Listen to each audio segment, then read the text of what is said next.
처음부터 분위기를 잡아볼까요? 한동안 잊고 살았던 이름 하나가 요란한 종소리처럼 가슴을 두드립니다. 용서. 말은 쉬운데 마음이 따라주질 않는 그 단어.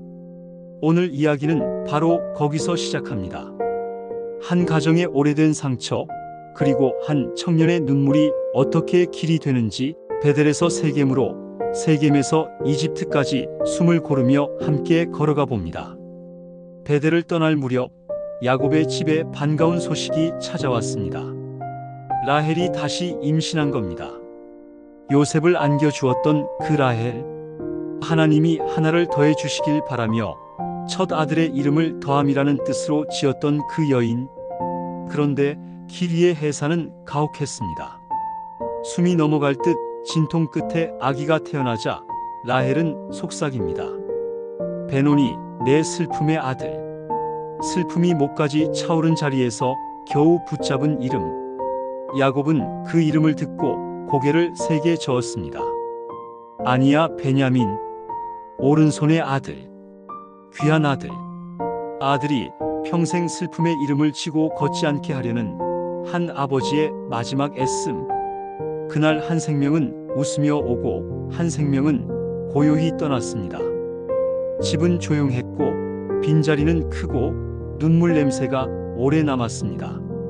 시간이 지나 야곱의 장막은 가나안에 자리를 잡습니다. 할아버지 아브라함과 아버지 이삭이 머물던 그 땅. 그리고 이제 카메라는 12아들 가운데 한 소년을 가만히 주민합니다. 꿈이 크고 말이 솔직한 소년 요셉. 아버지는 요셉에게 특별한 옷을 입혔습니다. 여러 색이 섞인 그 옷은 내가 소중하다는 아버지 마음의 표지였지만 동시에 형들의 마음에는 불편한 그림자를 드리웠습니다. 사랑은 그럴 때가 있죠. 한 사람을 향한 각별함이 다른 이를 향한 상처가 되기도 하니까요. 그 무렵 요셉은 꿈을 둘이나 꿉니다. 들판에 묶어둔 곡식 단들이 빙 둘러서 있는데 자기 단만 가운데 서고 다른 단들이 절을 하는 꿈. 또 한 번은 밤하늘의 해와 달과 별들이 자신에게 머리를 숙이는 꿈. 요셉은 그걸 숨기지 않았습니다. 아니, 어쩌면 숨길 줄 몰랐는지도 모릅니다. 형들의 얼굴에는 서늘한 빛이 돌았습니다. 질투가 마음의 바닥에서 끓기 시작하고 끓던 감정은 곧 계획이 됩니다. 저 꿈쟁이를 보라. 어느 날 야곱이 요셉을 들러 보냅니다. 형들과 양떼가 잘 있는지 보고 오라. 멀리서 채색옷이 보이자 형들은 낮게 속삭입니다. 지금이야. 맏형 르우벤이 말립니다. 손에 피는 묻히지 말자. 구덩이에 던져두자. 그 말이 전부였죠. 요셉은 옷이 벗겨진 채 생웅덩이에 빠집니다. 마침 길 위로 상인들의 낙타 행렬이 지나갑니다.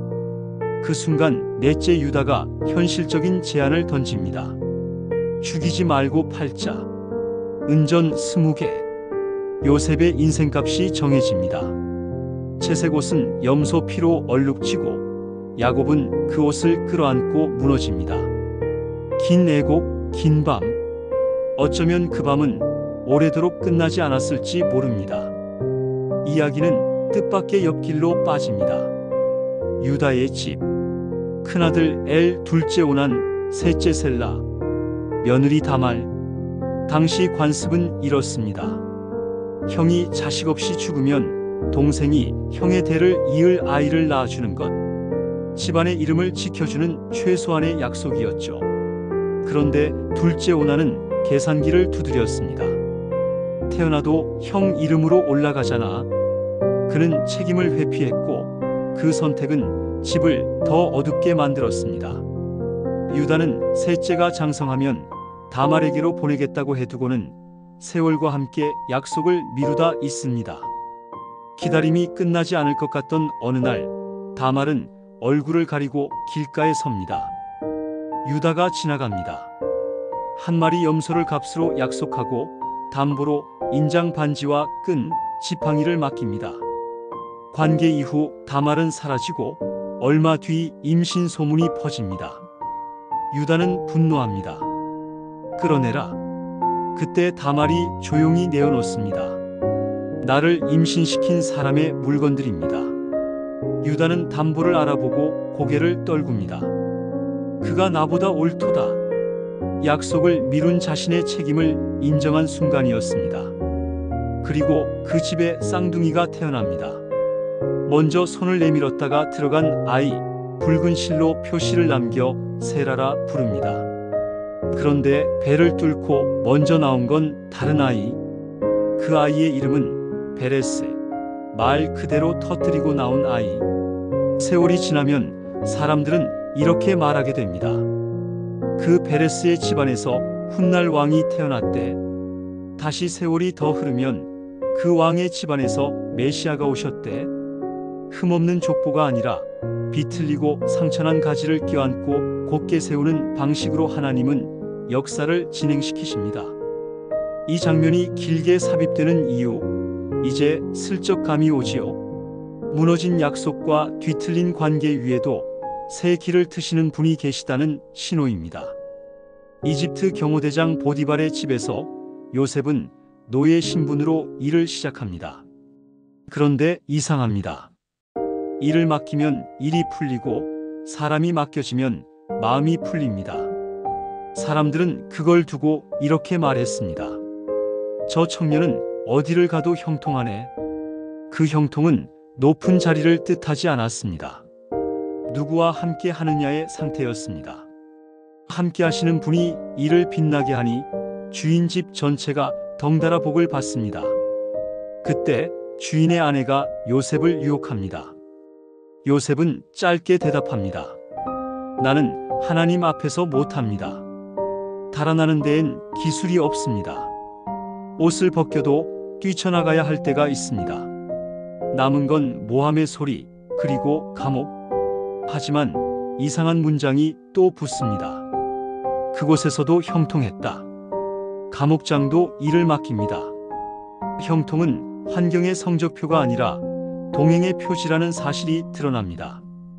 그곳에서 요셉은 두 죄수의 꿈을 듣습니다. 하나는 포도나무 가지에서 송이가 있고 왕의 잔에 포도즙을 바치는 꿈. 다른 하나는 빵 바구니를 머리에 이고 있는데 새들이 와서 먹어치우는 꿈. 해석은 정직했습니다. 하나는 복직, 하나는 처형. 그대로 이루어졌습니다. 복직된 자는 금세 일상에 휩쓸려 요셉을 잊습니다. 사람은 잊고 하나님은 기억합니다. 때가 차면 기억은 문을 엽니다. 2년이 지나자 왕이 꿈을 꿉니다. 살찐 암소 7을 파리한 암소 7이 삼키는 꿈. 무성한 이삭 7을 말라붙은 이삭 7이 삼키는 꿈. 온 나라의 지혜자들이 굳어있을 때 술 맡은 관원이 손을 듭니다. 전에도 꿈을 풀어준 청년이 하나 있었습니다. 요셉은 깔끔히 면도하고 옷을 갈아입고 왕 앞에 섭니다. 해석은 제게 있지 않고 하나님께 있습니다. 요셉의 입에서 흘러나온 설명은 간명했습니다. 7년의 풍년이 뒤이어 7년의 흉년을 덮을 것이다. 풍년 동안 20%씩 비축하고 지역마다 감독을 세워 저장하면 나라가 버틸 수 있다. 왕은 고개를 끄덕입니다. 이보다 더 지혜롭고 분별력 있는 사람을 어디서 찾겠는가? 왕의 인장 반지가 요셉의 손가락으로 옮겨갑니다. 30살 노예에서 총리로. 하지만 모든 계획은 결국 바람 앞에 촛불처럼 하나님 바람에 기대어 서 있습니다. 흉년이 오지 않았다면 모든 저장은 과잉이었다는 비난을 피할 수 없었겠지요. 풍년이 끝나고 마침내 흉년의 바람이 불어옵니다. 그 사이 요셉에게 두 아들이 태어납니다. 첫째의 이름은 므낫세 있게 하셨다. 둘째의 이름은 에브라임 고난의 땅에서 열매를 맺게 하셨다. 아이들의 이름은 부모의 기도문입니다. 어떤 날은 있게 해달라는 기도, 어떤 날은 열매 맺게 해달라는 기도. 흉년은 가나안에도 무겁게 내려앉았습니다. 야곱은 10 아들을 이집트로 보냅니다. 단 막내 베냐민만은 남겨둡니다. 이집트의 창고 앞에서 그들은 총리 앞에 엎드립니다. 요셉은 한눈에 형들을 알아봅니다. 형들은 그를 알아보지 못합니다. 언어가 다르고 옷이 다르고 자리도 달랐으니까요. 요셉은 거칠게 몰아붙입니다. 너희 정탐꾼이지? 형들은 숨가쁘게 변명합니다. 우리는 한 아버지의 아들들입니다. 막내는 아버지 곁에 있고 한 아들은 없어졌습니다. 사라진 한 아들 그 말이 듣는 이의 가슴을 쿡 찌릅니다. 요셉은 단호히 말합니다. 막내를 데려오라. 그때야 믿겠다. 그리고 시므온을 결박해 남겨둡니다. 돌아가는 길 곡식 자루마다 은전이 다시 들어 있습니다. 자비인지 시험인지 형들은 알 수 없습니다. 야곱의 집에 다시 어둠이 깔립니다. 요셉도 잃고 시므온도 잃고 베냐민까지 데려가라니, 그러나 흉년은 대답하지 않습니다. 창고가 비면 사람은 결단으로 밀려갑니다. 여기서 잠깐 멈춰 요셉이 왜 정탐꾼이라는 거친 단어로 형들을 몰아붙였는지 생각해 봅니다. 상처받은 사람은 세상을 의심하기 쉽습니다. 구덩이의 차가움, 쇠사슬의 무게, 모함의 소리, 그 모든 것이 그의 장기 기억이었을 테니까요. 그럼에도 요셉은 함부로 심판자의 자리에 앉지 않았습니다. 그는 확인하려 했습니다. 그때의 너희와 지금의 너희는 같은가 다른가? 막내를 지켜낼 수 있는가? 아버지를 생각하는 마음이 있는가? 복수의 칼이 아니라 관계 회복으로 건너가는 다리를 놓으려면 반드시 필요한 과정이었습니다. 진실을 직면하고 책임을 분명히 하고 그 다음에야 비로소 화해의 문이 열리니까요. 우리는 여기서 첫 번째 힌트를 얻습니다. 용서는 기억 상실이 아닙니다. 그 같은 기억도 하나님의 빛에 비춰 다시 보면 다른 결론이 납니다. 요셉이 큰아들의 이름을 잊게 하셨다라고 지은 까닭도 기억을 지우려는 게 아니라 상처의 해석을 바꾸려는 몸부림 같지요. 내 운명을 결정한 건 형들의 악의가 아니라 하나님이 준비하신 선이었다. 아직 그 고백은 입 밖으로 나오지 않았지만 이미 마음속에 싹이 돋고 있습니다. 이제 이야기를 우리 삶으로 가져와 봅니다. 첫째, 장소를 바꾸십시오. 야곱 가문이 2번이나 향해야 했던 곳은 세겜이 아니라 베델이었습니다. 베델은 단지 지명이 아니라 하나님을 다시 만난 자리의 이름입니다. 상처를 되갚는 자리를 떠나 은혜를 다시 듣는 자리로 옮기십시오. 예배, 말씀 함께 울어줄 사람들, 당신의 베델은 어딘가요? 그곳으로 가야 합니다. 둘째, 문장을 바꾸십시오. 그가 나보다 옳다. 유다가 한 문장을 바꿨을 뿐인데 역사가 다른 방향으로 흘렀습니다. 변명 대신 책임, 정당화 대신 고백. 내가 틀렸다. 이 짧은 문장이 가족의 운명을 바꿉니다. 그 다음 문장은 자연히 이어집니다. 함께 다시 시작하자. 셋째, 과정을 받으십시오. 요셉은 아무 말 없이 다 잊은 척 화해하지 않았습니다. 그는 확인했고 책임을 요구했고 회복의 약속을 세웠습니다. 용서는 무조건적인 무방비가 아니라 지혜로운 개방입니다. 상처는 진실을 직면할 때 온전히 치료됩니다. 넷째, 정체성을 붙드십시오. 형통은 결과가 아니라 동행입니다. 보디발의 집에서도 감옥에서도 같은 문장이 붙었습니다. 함께 하셨다. 오늘 결과가 늦어져도 그분이 함께 하시면 길은 이어집니다. 억울함의 밤을 지나게 하는 건 결과가 아니라 동행의 확신입니다. 다섯째, 기도에 이름을 붙이십시오. 오늘은 잊게 하소서 므낫세, 내일은 열매 맺게 하소서 에브라임. 기도 제목에 이름을 붙이면 마음이 방향을 얻습니다. 이름을 부를 때마다 가야 할 길이 또렷해집니다. 짧은 이야기를 하나 들려드릴게요. 병원 대기실에서 한 원목이 가족들에게 말했습니다. 지금 당장 화해하라는 말은 하지 않겠습니다.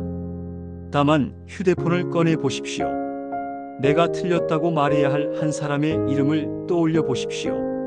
그날은 아무 일도 일어나지 않은 듯 지나갔지만 몇 해 뒤 그 가족은 말했습니다. 그때 눌렀던 전화 한 통이 우리 가문의 역사를 바꿨어요. 요셉의 이야기 역시 결국 한 사람의 결심에서 시작됩니다. 내가 하나님을 대신하지 않겠습니다. 하나님이 하십니다. 오늘 우리는 42장 문지방에서 멈췄습니다. 곧 이어질 베냐민 시험과 은잔 사건, 그리고 눈물이 자기 속에 내가 요셉이니이다까지 나아가면 더 큰 환호가 기다리고 있습니다. 하지만 여기까지 와도 이미 충분합니다. 하나님은 완벽한 사람의 승리를 기록하지 않으셨습니다. 깨진 사람을 고쳐 쓰는 자신의 손길을 보여주셨습니다. 라헬의 눈물, 야곱의 편애, 형들의 질투, 요셉의 억울함, 유다의 실패, 그 모든 파편을 모아 하나의 그릇을 빚으시는 분, 그분이 기억하시고 그분이 준비하시고 그분이 마침내 화해의 문을 여십니다. 도저히 용서가 안 되는 얼굴이 오늘도 떠오르나요? 그렇다면 먼저 심판자의 자리를 내려놓고 베델로 걸어가십시오. 그리고 조용히 기도하십시오. 하나님, 제 기억을 주님의 관점으로 다시 보게 하시고 잊게 하시고 열매 맺게 하소서. 오늘은 므낫세, 내일은 에브라임. 그 기도는 과거를 지우진 못해도 미래의 문장을 바꿉니다. 이 이야기가 마음에 스며들었다면 더 많은 분들이 함께 회복의 길을 찾을 수 있도록 도와주세요. 좋아요 한 번의 터치가 이 콘텐츠를 필요한 사람에게 보내줍니다.